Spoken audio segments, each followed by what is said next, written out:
আসসালামু আলাইকুম ওরহমতুল্লাহি বরকাতুহ।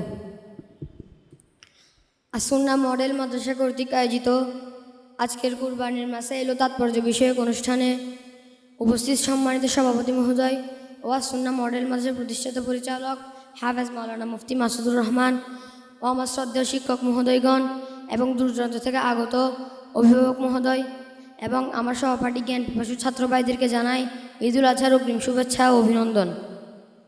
সম্মানিত উপস্থিতি, আজকে আমার বিষয়বস্তু হচ্ছে জবেহ করার আদবসমূহ। মাসালা, জবেহের পূর্বে শুরু দেওয়ার সময় নিম্নোক্ত দোয়া পড়া মুস্তাহাব। ইন্নী ওয়াজ্জাহতু ওয়াজহি লিল্লাযী ফাতারাস সামাওয়াতি ওয়াল আরদা আলা মিল্লাতি ইব্রাহিম হানিফা ওয়া মা আনা মিনাল মুশরিকিন। ইন্না সালাতি ওয়া নুসুকি ওয়া মাহইয়ায়া ওয়া মামাতি লিল্লাহি রাব্বিল আলামিন লা শারীকা লাহু ওয়া বিযালিকা উমিরতু আনা মিনাল মুসলিমিন। আল্লাহুম্মা মিনকা ওয়া লাক ওয়া আন মুহাম্মাদিন ওয়া উম্মাতিহি বিসমিল্লাহি ওয়াল্লাহু আকবার। তবে মনে না থাকলে জবেহের পরও পড়া যায়, কিন্তু জবেহের সময় বিসমিল্লাহ বলা শর্ত।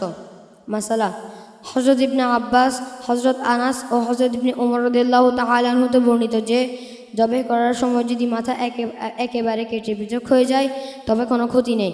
হ্যাঁ, ইচ্ছাকৃতভাবে এরূপ করা মাকরুহ। ঘাড়ের উপরতে জবেহ করলে চাই মাথা কেটে যাক বা না যাক। হ্যাঁ, ঘাড়ের উপরতে জবেহ করা হয়, কিন্তু প্রাণ চলে যাওয়ার পূর্বে রগসমূহ কেটে দেওয়া হয়। মাসালা, জবেহের স্থান হলো গলা ও গলদেশের মাঝখান। মাসালা, গলা পুরোটা কেটে পৃথক করা যাবে না, বরং খাদ্যনালী, শ্বাসনালী ও রক্তনালী কাটতে হবে। মাসালা, কুরবানি দাতা যদি জবেহের হাকাম জানে তাহলে নিজ হাতে জবেহ করা সুন্নত, কারণ ইহা একটি ইবাদত।